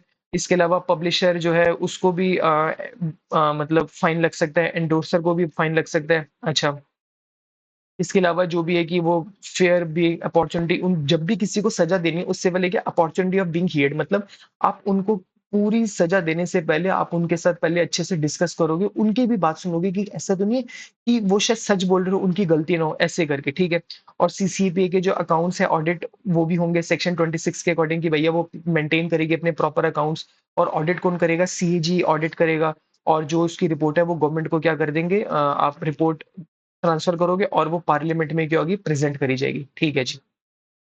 अब आ जाओ अगले वाला जो टॉपिक है, इसका नाम है कंज्यूमर डिस्प्यूट रिड्रेसल कमीशन। देखो इसका मतलब क्या होता है, ये गवर्नमेंट बॉडी है, ठीक है। जब भी किसी अ, मतलब कंज्यूमर्स के साथ चिटिंग होती है, कोई भी प्रॉब्लम होती है, या फिर उनको जो प्रोडक्ट है वो कभी कोई डैमेज मिल गया, या फिर उनको सर्विस अच्छी नहीं मिली, या फिर उनसे एक्स्ट्रा पैसे चार्ज किए गए, या फिर कोई फॉल्स प्रॉमिस या फिर फेक एड्स गिवन है, तो इसके अगेंस्ट वो क्या कर सकते हैं, फाइल कर सकते हैं, ठीक है। अच्छा, जो ये कंज्यूमर डिस्प्यूट रिड्रेसल है ना, ये 3 लेवल का होता है। कितने लेवल का होता है, 3 लेवल का होता है। एक होता है हमारे डिस्ट्रिक्ट लेवल का, एक होता है हमारे स्टेट लेवल का, और एक होता है हमारे नेशनल लेवल का। अब मुझे समझ नहीं आ रही, हमारी बुक में ना जो इसके वैल्यूज है ना, ये गलत गिवन है। ये वैल्यू गिवन है, बट क्यों? क्योंकि ना इस एक्ट में अमेंडमेंट्स आए हैं। कब अमेंडमेंट्स आए, मैंने क्लियरली मेंशन है। सेंट्रल गवर्नमेंट ने ना नोटिफिकेशन निकाली थी 30 दिसंबर 2021 को, जो इसकी लिमिट्स हैं वो चेंज कर दी हैं। और आपकी फॉर द सेफ्टी या फिर आपको वेरिफिकेशन के लिए मैंने ना साथ में लिंक भी अटैच कर रखा है। अब कायदे से तो हमें ना यही वाली लिमिट्स को ना मेंशन करना चाहिए। अब पता नहीं हमारी बुक में पुरानी लिमिट्स क्यों गिवन है। अब वही बात है ना, जो अब हमारे जो फैकल्टीज हैं अब वो ध्यान नहीं देते, या फिर ऑब्वियसली कहीं से कॉपी पेस्ट करके मतलब लिख देते हैं, जिसकी वजह से प्रॉब्लम होती है। तो अगर इतनी बड़ी यूनिवर्सिटी में अगर ऐसी प्रॉब्लम हो रही है, तो सोचो बाकी यूनिवर्सिटीज में क्या होता रहेगा। तो ये चीज बहुत गलत है, और मुझे तो ऐसा लगता है कि मुझे ये आप ना बुक बनाने को दे दो, उनसे अच्छी बुक तो मैं ही बना दूंगा। पर चलो अब जो भी है, अब क्या ही बोले। चलो ठीक है, 3 लेवल्स होते हैं, ठीक है। डिस्ट्रिक्ट लेवल होता है, एक स्टेट लेवल होता है, और एक नेशनल लेवल होता है, ठीक है। जो डिस्ट्रिक्ट लेवल में आप कब कब कंप्लेंट कर सकते हो, अगर आपके साथ चीटिंग हुई है या कंप्लेंट की वैल्यू है 50 लाख तक, तो आप कहाँ पर करोगे, डिस्ट्रिक्ट कमीशन पे कंप्लेंट करोगे। अगर आपकी जो वैल्यू है गुड्स की या फिर सर्विस की वो 50 लाख से लेके 2 करोड़ तक है, तो आप कहाँ पर कंप्लेंट करोगे, स्टेट कमीशन पे। और अगर आपकी वैल्यू 2 करोड़ से भी अबव है, तो आप कहाँ पर कंप्लेंट करोगे, नेशनल कमीशन में क्या करोगे, कंप्लेंट करोगे। और जब आपके पास कंप्लेंट आएगी उन इन मतलब इनके पास के कमीशन के पास, वो क्या कर सकते हैं, या आपको आपको रिफंड प्रोवाइड कर सकते हैं, या आपको जो प्रोडक्ट्स है उसको रिप्लेस करा सकती है, या फिर आपको कॉम्पनसेशन प्रोवाइड कर सकती है। तो चलो अब हम सबसे पहले क्या शुरू करने वाले, अपना district consumer dispute redressal commission, जो ये वाला था, जहां पर हम कंप्लेंट कब तक कर सकते हैं, अगर आपके जो गुड्स की वैल्यू है वो कब तक की है, 50 लाख तक की। चलो ठीक है। अच्छा, ये स्टेट गवर्नमेंट सेटअप करती है डिस्ट्रिक्ट कमीशन को, ठीक है। मोर देन वन इसका कमीशन बन सकता है। उसमें एक प्रेसिडेंट होता है, और मिनिमम 2 और मैक्सिमम, मिनिमम 2 मेंबर्स होते हैं, और मैक्सिमम और इससे ज्यादा हो सकते हैं, और वो सेंट्रल गवर्नमेंट डिसाइड करती है, ठीक है। अच्छा चलो, इसकी क्वालिफिकेशन क्या होगी, इसके प्रेसिडेंट्स की या फिर मेंबर्स की। सेंट्रल गवर्नमेंट देखेगी उसकी क्या क्वालिफिकेशन रिक्वायर है, उसकी क्या-क्या अपॉइंटमेंट का प्रोसीजर है, सब कुछ करके। अच्छा, वैकेंसीज ऑफिस जो प्रेसिडेंट है या फिर जो मेंबर्स हैं, अगर वो वेकेंट हो जाते हैं, मतलब अगर कोई छोड़ के चला जाता है, कुछ हो जाता है, तो स्टेट गवर्नमेंट असाइन करेगी डिस्ट्रिक्ट कमीशन को कि किसी और को काम असाइन कर देगी जब तक उनकी जगह कोई और आता नहीं है। ऑफिसर्स एंड स्टाफ के बारे जो स्टेट गवर्नमेंट है वो प्रोवाइड करेगी ऑफिसर्स या फिर स्टाफ को कि उनके सुपरविजन में काम करना है, उनकी क्या-क्या सैलरी होगी, ऐसे-ऐसे करके। ठीक है जी। अच्छा जी, चलो। सेक्शन 34। अब सेक्शन 34 क्या कहते हैं, जो जुरिस्डिक्शन है आपके डिस्ट्रिक्ट कमीशन की, उसका क्या-क्या होगा कि जो उसकी वैल्यू है, यहाँ पर क्या इन्होंने लिखी है 1 करोड़। तो मैंने आपको ना यहाँ पर मेंशन कर दी है, रॉन्ग लिमिट है। ये लिमिट क्या होनी चाहिए आपकी? ये लिमिट होनी चाहिए 50 लाख की लिमिट होनी चाहिए। बट अब यहाँ पर 1 करोड़ लिखी है। अब आपको खुद से डिसाइड करना है कि आपको as per the book answer देना है या फिर जो सही आंसर है। अब मैं आपको सजेशन नहीं दूँगा आपको क्या करना है, तो वो आपको खुद से डिसाइड करना है कि जो आपको ठीक लगे, ठीक है? जो सेंट्रल गवर्नमेंट है वो ये जो लिमिट है वो चेंज कर सकती है। अरे भाई, जब लिमिट चेंज हो रखी है तो आपने लाइन लिखी क्यों है? आपको तो एग्ज़ैक्ट सही लिमिट लिखनी चाहिए। क्यों? क्योंकि इन लोगों को काम नहीं करना है। एक बारी बुक प्रिंट हो चुकी है, अब उसको पचासों साल तक चलाते रहेंगे। इस करके बड़े सिंपल इन्होंने लिख दिए कि ये जो लिमिट है ना, ये कभी भी चेंज कर सकते हैं। इस करके भैया जो भी लिमिट हो, हम ये लाइन चिपकाएँ और अपना चलते बनें। पर चलो, जो भी, अब क्या ही करें। अच्छा, ठीक है।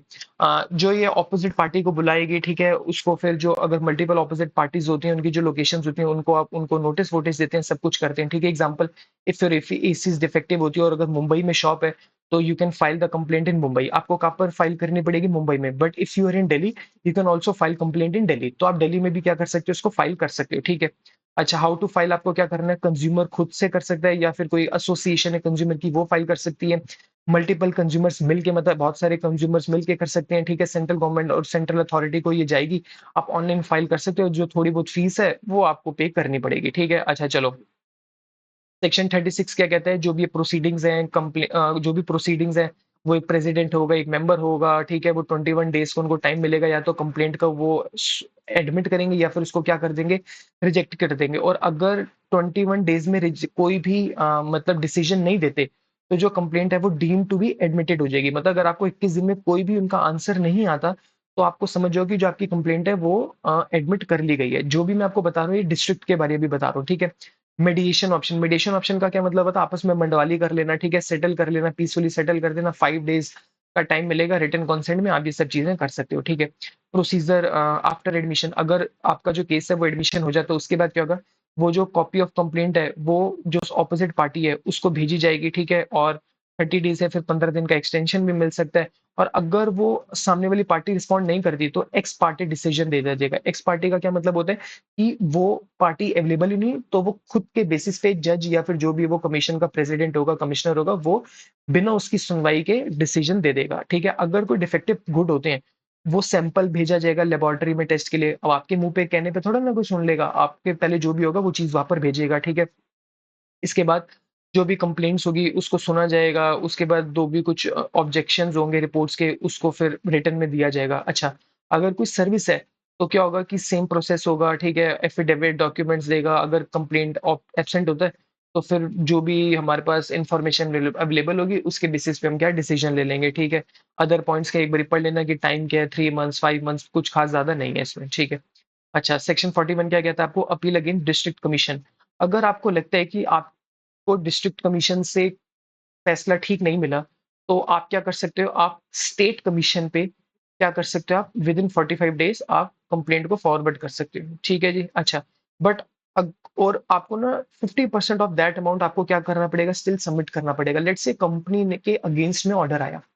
अब कंपनी को ऐसा लगता है कि नहीं, मैंने तो कोई चीटिंग नहीं करी कंज्यूमर के साथ। उस केस में कंपनी जो क्या कहते हैं, स्टेट लेवल पे जा तो सकती है, स्टेट कमीशन पे, बट उसको एटलीस्ट 50% जो अमाउंट है ना वो बैंक में डिपॉजिट कराना पड़ेगा। उसके बाद ही वो क्या कर सकती है? नेक्स्ट लेवल पे कंप्लेंट को फॉरवर्ड कर सकती है। अब आ जाओ अगले, state commission. State commission simple क्या कहता है आपको? अब जो भी हम सेक्शंस पढ़ेंगे किसके बारे पढ़ेंगे? स्टेट कमीशन के बारे पढ़ेंगे, ठीक है। अच्छा, स्टेट कमीशन के बारे क्या करेंगे? जो स्टेट गवर्नमेंट होती है उसको सेटअप करती है, ठीक है। स्टेट कैपिटल में होता है, रीजनल ब्रांचेस बेंचेस होती हैं, ठीक है। एक प्रेसिडेंट होता है, एक मिनिमम 4 मेंबर्स होते हैं। मैं इसको ना रिपीटिशन है या फिर ऐसी चीजें जो समझाने वाली है, इसमें मैं क्या बताऊं कि एक प्रेसिडेंट होता है, वो तो लिखा हुआ है, आप एकदम से पढ़ लोगे। तो मैं इस करके ना थोड़ा इसको भगा रहा हूं, ताकि आप जल्दी से इसको कवर अप कर रहे हो, वरना 2-2 4-4 घंटे थोड़ा ना लगाने हमने इसमें। ठीक है। क्वालिफिकेशन क्या होगी इसकी, सेंट्रल गवर्नमेंट देखेगी रूल्स, जो भी इसके प्रेसिडेंट होते हैं, इसके मेंबर्स होते हैं, इसकी क्या क्या क्वालिफिकेशन होगी। ठीक है। सैलरी क्या क्या होगी, ऑफिसर उनके स्टाफ कैसा होगा। अच्छा, जुरिस्डिक्शन क्या क्या होगी। अब वही बात है यहाँ पर, अब जो वैल्यू है ये रॉन्ग वैल्यू मेंशन है, मैंने आपको ऑलरेडी बता रखी है। अब आपकी चॉइस है, आपको कैसा इसको देखना है। ठीक है। अच्छा, बेंचेस होंगे। ठीक है। अब जो प्रेसिडेंट होता है वो बेंचेस बना सकता है। ठीक है। अगर मेंबर्स में डिसएग्री होता है तो जो मेजोरिटी फैसला लेगी या फिर वही फिर माना जाएगा। अच्छा, where to file complaint, opposite party कर सकते हो। ठीक है। जैसे कंज्यूमर लेन इन भोपाल और receive faulty product in Mumbai, तो कंप्लेंट या तो भोपाल में आप फाइल कर सकते हो या फिर मुंबई में भी आप क्या कर सकते हो, फाइल कर सकते हो। ट्रांसफर ऑफ केसेज, जो स्टेट कमीशन है वो जो ट्रांसफर कर सकती है डिस्ट्रिक्ट कमीशन को। ठीक है।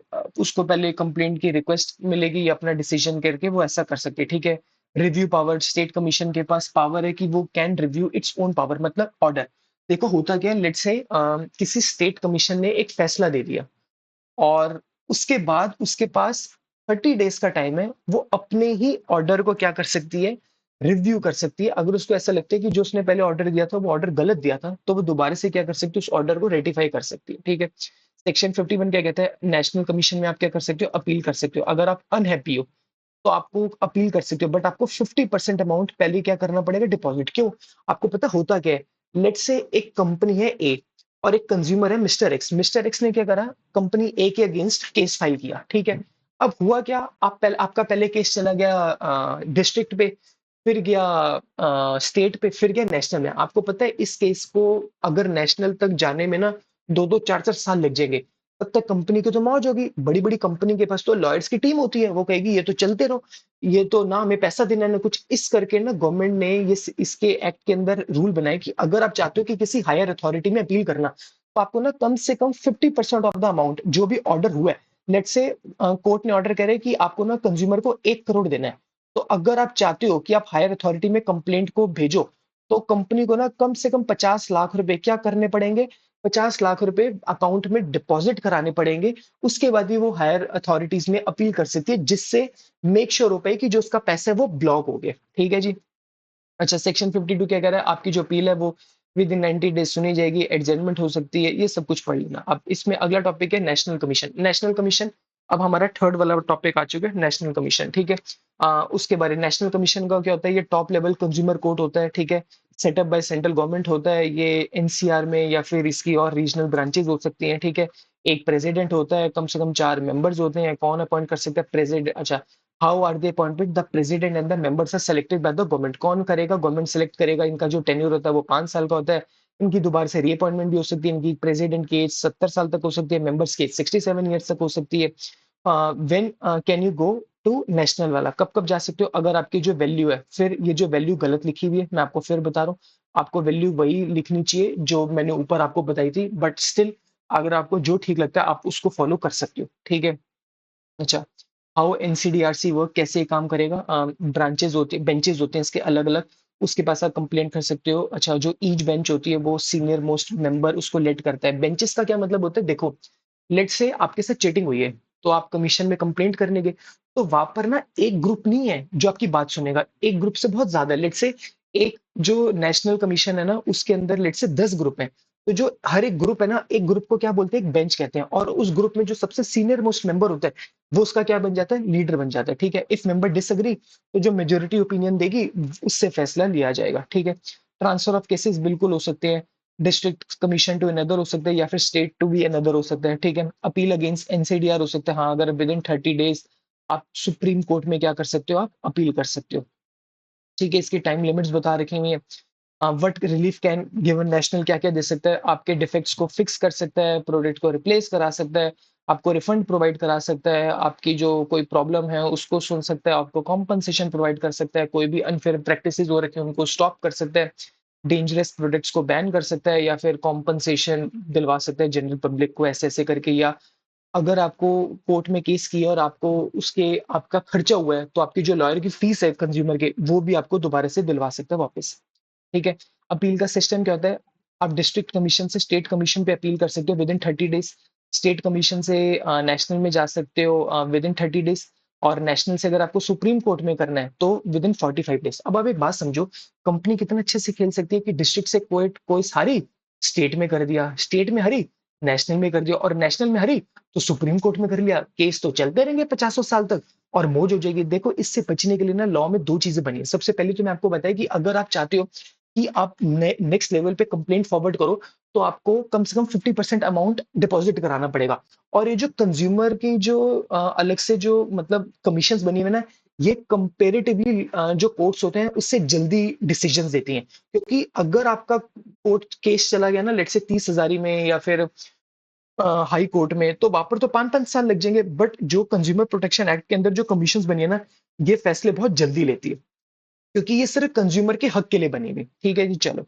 सेक्शन 72 क्या कहता है? Penalties for not following the order. अगर कोई कंपनी ऑर्डर फॉलो नहीं करती, लेट से कंपनी ए को, लेट से, चलो मैं आपको इसमें कहानी बताता हूँ। मेरा एक फ्रेंड है, मैं उसका नाम तो नहीं लूंगा, पर आप गूगल कर लेना, ठीक है। उसने कंपनी के अगेंस्ट क्या करा, एक कंप्लेंट फाइल करी, और कंप्लेंट वो जीत भी गया, और कंपनी ने उसको 10 करोड़ रुपए का क्या दिया, कॉम्पनसेशन दी। ये काफी पॉपुलर केस है, आप गूगल कर लेना, मैं नाम नहीं बताऊंगा आपको। बट वो जो कंपनी है ना, उन्होंने इसको कॉम्पनसेशन नहीं दे रही थी। तो फिर सेक्शन 72 के अगेंस्ट क्या करेंगे, पेनल्टी को क्या करेंगे हम, अगर पेनल्टी लगेगी अगर कंपनी वो फॉलो नहीं करती। कैसी कैसी होगी? अगर ऑर्डर फॉलो नहीं होता, उस केस में आपको 1 महीने से लेके 3 साल तक की क्या हो सकती है, जेल हो सकती है, और आपको 25,000 से लेके लाख रुपए तक का क्या हो सकता है, साइन, या फिर दोनों भी हो सकता है। ठीक है। जुडिशियल पावर, कमीशन है, पावर ऑफ जुडिशियल मजिस्ट्रेट। जो भी पावर, कमीशन के पास पावर कौन सी होती है? जो भी एक मजिस्ट्रेट होता है फर्स्ट क्लास की, उसके अकॉर्डिंग होती है। ठीक है। Summary trial, a quick procedure is follow to make decision fast. जैसे मैंने अभी आपको ऊपर बताया कि यहाँ पर जो डिसीजन होते हैं ना, या जो प्रोसीडिंग्स होती है, वो कंपेरेटिवली फास्ट होती है, ताकि कंज्यूमर को हक मिल सके। देखो, ग्राहक ग्राहक के वर्ड में ही हक आ रहा है, तो भैया उसका तो हक है ना उसको जल्दी से मिलना। अगर उसको इंसाफ ही नहीं मिलेगा, उसको मिलेगा नहीं, फिर तो 10-10 साल तक होता रहेगा। इस करके यहाँ पर जो काम होता है वो थोड़ा कंपेरेटिवली जल्दी होता है। ठीक है। मेडिएशन, मेडिएशन का क्या मतलब होता है? मंडवाली कर लेना। मतलब सिंपल सही में बताऊं, इसका क्या मतलब होता है कि भैया आप दोनों आपस में बैठो, कॉम्प्रोमाइज कर लो। क्यों एक दूसरे के ऊपर कीचड़ उछालना? भैया बैठ करो, बात करो और बात खत्म कर लो, जैसे सच में ऐसा होता है। ठीक है। जिससे टाइम भी बचता है, प्रोसेस भी सिंपल हो जाता है, दोनों पार्टीज खुश भी हो जाती हैं, और फ्यूचर की जो कोर्ट केसेस होते हैं वो भी क्या हो जाते हैं, कम हो जाते हैं। ठीक है। सेक्शन 4 क्या बताता है? जो कंज्यूमर मेडिएशन सेल के बारे में बताते हैं कि वो स्टेट या सेंट्रल गवर्नमेंट सेटअप कर सकती है। ठीक है। इसके अलावा जो ये डिस्ट्रिक्ट, स्टेट, नेशनल कमीशन है, वो कनेक्टेड हो सकते हैं आपस में। जो ट्रेन मेडिएटर्स होते हैं, मतलब जो मंडवाली कराते हैं, मतलब जो आपको कॉम्प्रोमाइज कराते हैं, वो ट्रेंड होते हैं ताकि वो करा पाए। ठीक है। अच्छा, इम्पैनलमेंट ऑफ मेडिएटर्स, मतलब जो मेडिएटर्स होते हैं ना, आप भी बन सकते हो। जो मेरी वीडियोस देख रहे हो ना, आप सब जो महारथी हो, आप सब एक्सपर्ट बन सकते हो। ठीक है। एवरी कमीशन क्रिएट्स इस पैनल ऑफ मेडिएटर। सिलेक्शन क्या हो सकता है? Done by president and one more member. Training necessary होती है, 5 साल के लिए आप बन सकते हो, और आप री इम्पैनल्ड हो सकते हो। अगर आप में से किसी को लगता है कि आप, आपके अंदर जो कन्विंसिंग पावर्स हैं वो बहुत ज्यादा है, तो आप अपने आप को अप्लाई करो और लोगों के फैसले कराना शुरू कर दो, बस। और क्या। अच्छा, 79 क्या बताता है आपको? जो मीडिएशन का प्रोसीजर क्या होगा, कि कमिश्नर होगा, सेल होगा, उसके अंदर वो फैक्ट्स को चेक करेगा, राइट्स देखेगा, कौन कौन से फॉलो हुआ है, फिर वो नेचुरल जस्टिस को फॉलो करेगा। टाइम बाउंड प्रोसेस होता है, ऐसा नहीं है मुंह उठा के 50-50 साल लग जाएंगे भाई साहब। 2-4-5 दिन के टाइम होता है, आपको जल्दी से जल्दी उसको करने करना है। ठीक है। सेटलमेंट थ्रू मेडिएशन हो जाता है, रिटर्न एग्रीमेंट होता है दोनों के बीच में। ऐसा नहीं है कि आज तो आप हाँ हाँ बोल जाओ और कल जाके मुकर जाओ, ऐसा नहीं होगा भाई साहब। लेट से आप किसी लड़की को छेड़ते हुए पकड़े गए, और उसके माँ बाप ने आपको कूटा, अब आप उसके बाद कह रहे हो नहीं मैं कसम खाता हूँ, मैं आज के बाद इसको नहीं छेड़ूंगा, ऐसा नहीं होगा। वो आपसे लिखवाएंगे कि भाई साहब तू कसम खा, आज के बाद मेरी मतलब बेटी को छेड़ने नहीं आएगा। इस करके रिटर्न अग्रीमेंट होता है, ऐसे ही करके यहाँ पर। ठीक है। चलो, एक रिटर्न रिपोर्ट हो जाती है और नॉर्मल हियरिंग होती है इसमें। ठीक है। ये कुछ क्यूएन है, आप एक बार पढ़ लेना। मेडिएशन का क्या मतलब होता है? क्या हर एक केस मेडिएशन में जा सकते हैं? नहीं। कोई फ्रॉड क्या है, फिर कोई नेग्लिजेंस का केस होता है ना, वो मेडिएशन में नहीं जा सकता। मतलब अगर कंज्यूमर को ऐसा लगता है, या अगर ऐसे कमीशन को लगता है कि ये फ्रॉड किया गया, धोखा किया गया, तो वो केस मीडिएशन में नहीं जा सकता। वो तो प्रोसीडिंग्स आगे फॉलो होंगी। और जो मीडिएशन की ड्यूरेशन है वो कितनी है, 3 मंथ्स तक होती है, और एक्सटेंशन मिल सकती है अगर आपको लगता है। ठीक है। अच्छा, इस मेडिएशन कंपलसरी नहीं, जरूरी नहीं है कि आपको हमेशा मंडवाली करनी है। अगर दोनों पार्टीज चाहती हैं, कॉन्सेंट है कि हम चाहते हैं कि हम अपना रजामंदी कर ले, तो ही सब कुछ हो सकता है, वरना ऐसा कुछ भी नहीं हो सकता। ठीक है।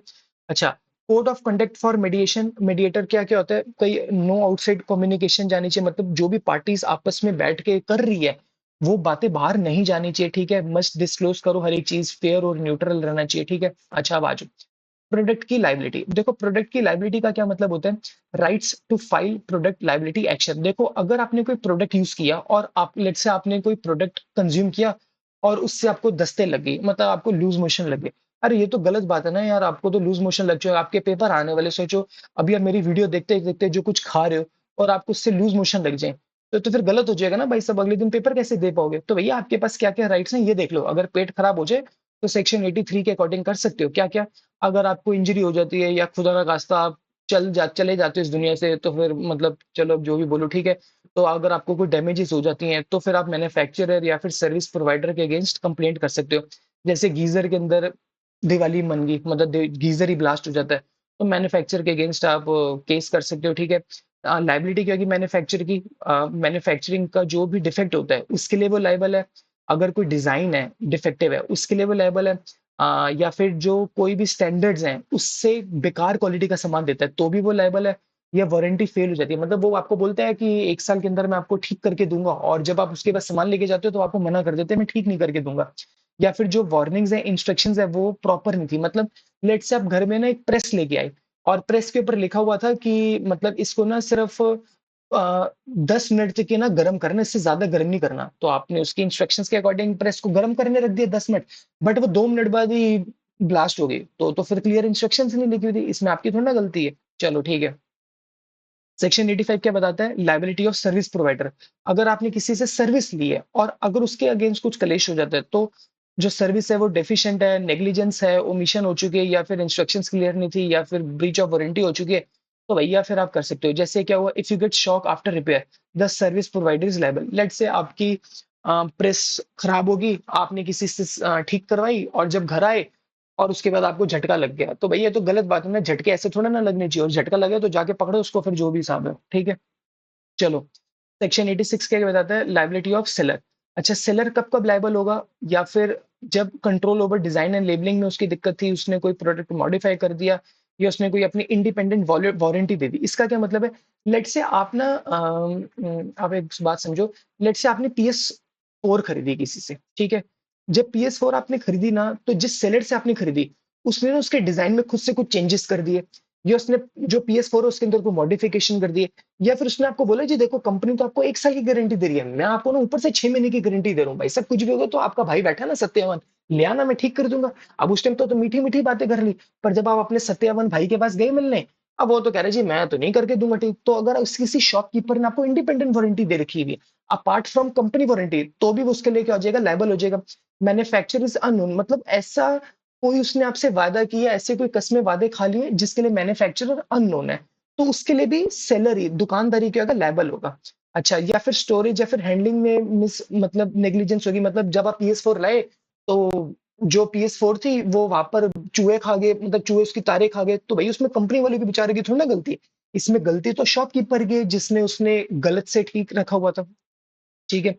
अच्छा, सेक्शन 87 क्या कहते हैं? कुछ एक्सेप्शंस कहते हैं कि कंज्यूमर मिस यूज करे प्रोडक्ट का, तो ये चीजें नहीं मानी जाएगी। इसका क्या मतलब है? अब एक बात बताओ, लेट्स से, जैसे मुझे इतना तो नहीं पता, जो गर्ल्स होती हैं वो अपने बाल बाल जो होते हैं ना उनके हेयर्स उनको ना स्ट्रेट करती हैं, तो स्ट्रेट करने के लिए ना आई थिंक कुछ और इक्विपमेंट होता है। बट लेट्स से कोई जो पापा की परी थी उसने क्या करा, जो घर में हमारी प्रेस होती है ना कपड़े वाली, उसी से बाल फेर लिए। अरे तो बाल थोड़ा ना बचेंगे फिर, अब वो पहुंच गई किसी शॉपकीपर पर लड़ने की, भैया मैंने तो अपने बाल प्रेस किए थे और ये देखो मेरे तो बाल ही नहीं बचे। अब आपने तो फिर प्रोडक्ट को मिस यूज किया ना भाई साहब, वो जो प्रेस बनी ही नहीं है बाल प्रेस करने के लिए, वो तो कपड़े प्रेस करने के लिए बनी थी, आपने उससे बाल प्रेस कर लिए, फिर थोड़ा ना कुछ होगा। या फिर प्रॉपर वार्निंग उसमें लिखी हुई थी, लेट से आप घर पे लेके आए कोई इलेक्ट्रॉनिक कोई गैजेट लेके आए, उसके ऊपर क्लियरली लिखा हुआ था कि इसको ना पानी से दूर रखना, और आपने उसको धो दिया। लेट से आप घर में फोन लेके आए नया और फोन गंदा था, और आपने फोन को मतलब वॉशिंग मशीन में धो दिया, तो उसको धोना थोड़ा होता है, पानी जाएगा तो खराब होगा ही होगा ना। या फिर ठीक है, या फिर आपने कोई वो और चीज कर दी, या फिर कंज्यूमर्स वर ड्रंक या फिर ड्रग्ड।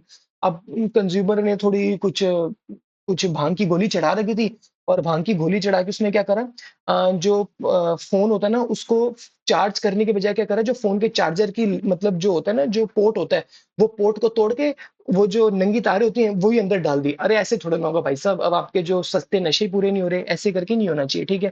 कंप्लेंट कहाँ कहाँ पर कर सकते हो? आप रिटर्न कर सकते हो, ऑफलाइन कर सकते हो, ऑनलाइन कर सकते हो, या फिर डाकिए के थ्रू भी भेज सकते हो। चलो, अच्छा, सेक्शन 88 क्या कह रहे हैं? Not following CCP order. अगर आपने सीसीपी का ऑर्डर नहीं माना तो पनिशमेंट हो सकती है, फाइन हो सकता है, या फिर किस्मत अच्छी हो तो दोनों भी मिल सकते हैं आपको, ठीक है। चलो, if a band aid is not remove, तो आपको पेनल्टी लग सकती है, जो ये है, ठीक है। अच्छा, false and misleading advertising.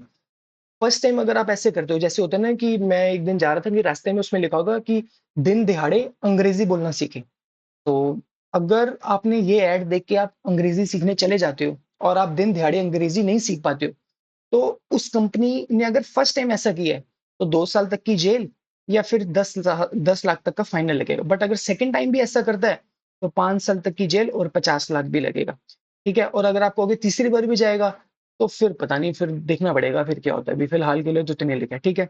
Adulterated products होते हैं तो अगर आपको इंजरी हो जाती है तो 6 महीने तक की कैद हो जाएगी। अगर सीरियस नहीं है इंजरी, नॉट सीरियस है, तो 1 साल तक की हो जाएगी। ग्रेवियंस हर्ट हुआ है, डेथ हुई है, तो 7 साल तक की सजा हो जाएगी। आप देख लेना अपने आप। और ऐसे करके सब चीजें मेंशन है कि सुप्रेस गुड्स होते हैं तो डेथ के केस में क्या हो जाएगा, ये सब कुछ हो जाएगा। एक बार रीड कर लेना, इसको बहुत ज्यादा बताने वाली चीजें नहीं है, ठीक है। सेक्शन 91 क्या कह रहा है कि अगर फेक प्रोडक्ट्स अगर आप डील करते हो या क्या होता है, तो अगर तो वो फेक प्रोडक्ट्स होते हैं, दोबारा से इसकी लिमिट्स है। मैं ना लिमिट्स को ना रिपीट नहीं कर रहा, क्यों? क्योंकि इसमें ना कुछ समझाने लायक नहीं है। मैंने इस करके थोड़ी चीजों को ना भगाया। इंपॉर्टेंट है इसमें, इंपॉर्टेंट केस लॉस। देखो ये जो एक्ट है ना, कंज्यूमर प्रोटेक्शन एक्ट 2019, मुझे ऐसा फील होता है कि इसमें ना जो लिमिट्स है ना, शायद उस वो ना पेपर में ना आए। ये जो इंपॉर्टेंट केस लॉज है ना, इसके ऊपर आ सकता है। कैसे आ सकता है? वो ना इसकी वर्डिंग चेंज कर दे या कंपनी का नाम चेंज कर दे, और आपको फिर बताना है कि क्या ये इसके ऊपर इसको कॉम्पनसेशन मिलेगी या नहीं मिलेगी। अच्छा, अब आप में से ना काफी सारे लोग कह सकते हो ये केस लॉ का क्या मतलब होता है? अभी तो हमने ऊपर पढ़ा है, ये मतलब लॉ पढ़ा है, तो लॉ अलग होते हैं, केस लॉ अलग होते हैं। देखो मैं आपको ना एक एग्जांपल बताता हूँ।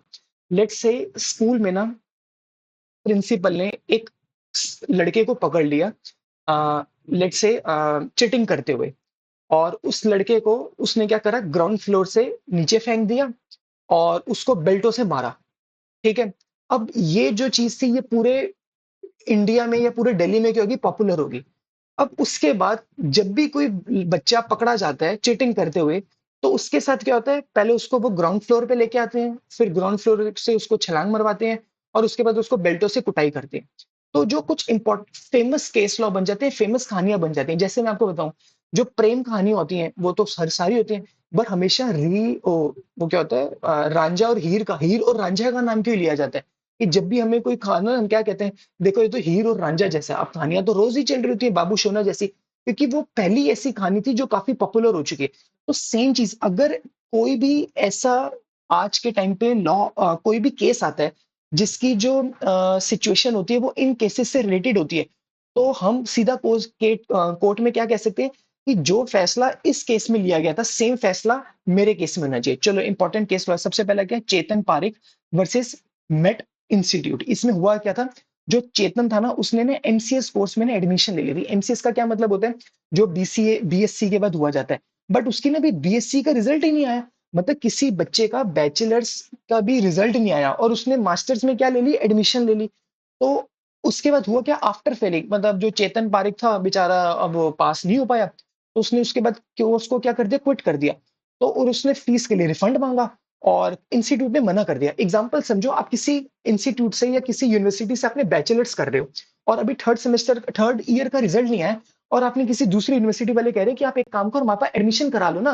तो आपने उसमें एडमिशन करा ली, और जब आपने एडमिशन ली तो आपको पता चला कि भाई अभी तो पिछले अपने पाप नहीं धुले, मतलब पीछे ही अभी हमारी एब्सेंट या बैक लग चुकी है। उस केस में आप फिर दूसरी यूनिवर्सिटी के पास गए और आपने उसको बोला, जी अभी तो मेरे पिछले पाप नहीं धुले, एक काम करो, जो अपने मैंने आपको एडवांस दिया था ना वो वापस कर दो। और वो कह रही, जी नहीं, हम एडवांस क्यों वापस करें, आपने बोला था आप हमारे यहाँ से मास्टर्स करोगे, अब जब आपकी बैचलर्स क्लियर नहीं तो इसमें हमारी क्या गलती? नहीं। कोर्ट का ये डिसीजन है कि आपको फीस भी रिफंड करनी पड़ेगी, और 32,000 एज अ कॉम्पनसेशन भी आपको रिफंड करना पड़ेगा एज अ हैरेसमेंट जो आपने दिए। अब आपको पता है आपके पेपर में क्वेश्चन कैसे आ सकता है कि कोई इंसान है, उसने XYZ यूनिवर्सिटी से बैचलर्स करी है और उसका भी थर्ड ईयर क्लियर नहीं हुआ, और उसने ना एक ABC यूनिवर्सिटी में एडमिशन ले लिया है मास्टर्स में, और अब वो XYZ यूनिवर्सिटी में फेल हो चुका है, और वो जो मास्टर्स है वो करना नहीं चाहता, और उसके पैसे वापस नहीं करे। अब आप बताओ क्या होगा?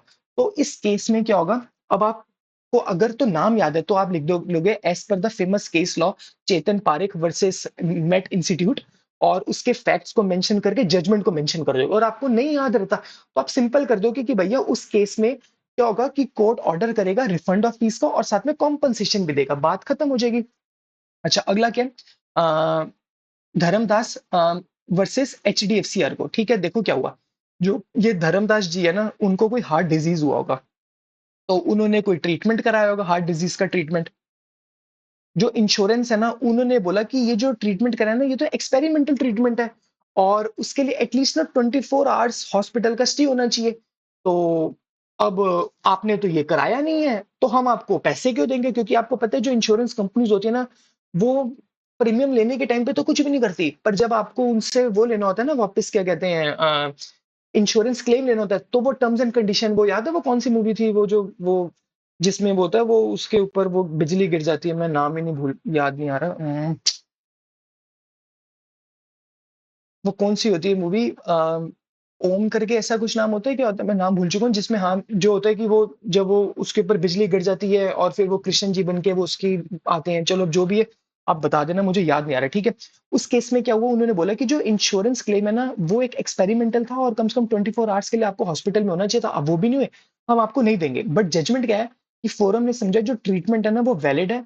आपको इंश्योरेंस कंपनी को ऑर्डर दिया कि आप उसको 1,18,000 वापस करोगे, और 5,000 मेंटल जो उसके साथ ट्रॉमा हुआ है, आप वो भी वापस करोगे। तो अगर आपके एग्जाम में ऐसा कोई केस लॉ आ जाता है कि एक पेशेंट है, वो हॉस्पिटल में एडमिट हुआ है, और वो 24 आवर्स के लिए एडमिट नहीं हुआ, क्योंकि जनरली जो इंश्योरेंस कंपनीज होती है ना, वो ये कहती है कि आपको ना एटलीस्ट 24 आवर्स के लिए एडमिट होना पड़ेगा, तभी हम आपको क्लेम देंगे।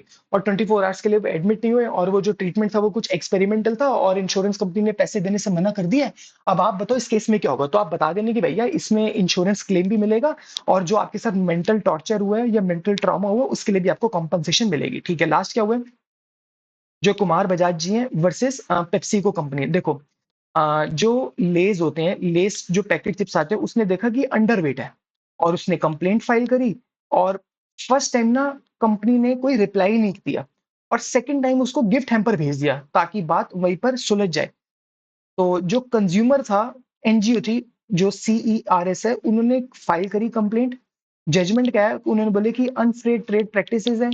पेप्सी को कंपनी को डायरेक्ट किया गया कि भैया एक तो आप अंडरवेट चिप्स नहीं दोगे, अरे वैसी तो हवा होती है, 20 रुपए के पेप्सी वो जो वो पैकेट में हवाई तो होती है, उसमें भी अगर अंडरवेट कर दोगे तो वो तो वही बात होगी ना, नंगा नहाएगा क्या, निचोड़ेगा क्या, पर चलो जो भी है। तो आपको एक तो अनफेयर ट्रेड प्रैक्टिस नहीं करनी चाहिए, आपको 2 लाख डिपॉजिट कराने पड़ेंगे कंज्यूमर वेलफेयर फंड में, और 2,75,000 रुपए आपको देने पड़ेंगे डैमेजेस, और 75,000 लीगल कॉस्ट। अब 75,000 जो लीगल कॉस्ट मिलेगी, ये किसको मिलेगी? जिसने कंप्लेंट करी थी। तो आपके एग्जाम में ना ये भी ऐसे करके आ सकते हैं कि कोई चिप्स मैन्युफैक्चरिंग कंपनी है, उसका जो मतलब प्रोडक्ट था वो अंडरवेट निकला, और ऐसे ऐसे करके। तो आपको ना इसी जजमेंट के अगेंस्ट मतलब अकॉर्डिंग क्या रखनी है, अपनी आंसर लिखने, ठीक है।